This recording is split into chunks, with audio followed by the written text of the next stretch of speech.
Professor, o senhor mencionou o uso do gerrymandering, do redesenho de distritos, sobretudo pelo Partido Republicano.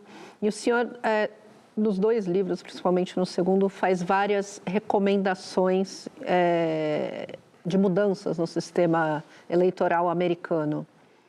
O senhor enxerga, num pós-Trump, um apetite para implementar essas mudanças? Talvez o sistema americano pode, finalmente, depois de 200 anos, estar mais aberto a isso depois de um Donald Trump?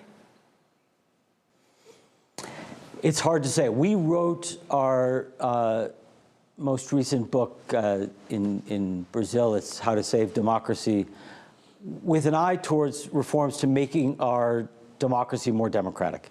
We wrote it before Donald Trump was reelected in the hope that at some point soon there might be a consensus, a political consensus in the United States for reform, because the United States has, as you mentioned, many of our political rules, many of our institutions are more than 200 years old. Some of them work well, some of them work very badly.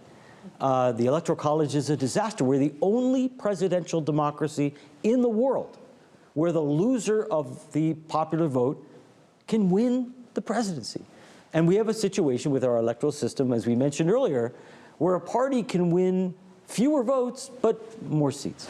So our hope was that we would contribute to a consensus of a need for reform.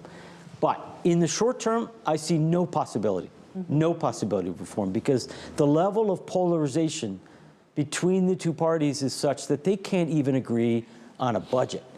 They can't agree on anything. So the likelihood that the two parties would reach a consensus on a change in the rules of the game right now is zero. It's only in a post-Trump world where an important faction of the Republican Party decides that we need to find a new way of doing politics. It's only then that we have a possibility of reform.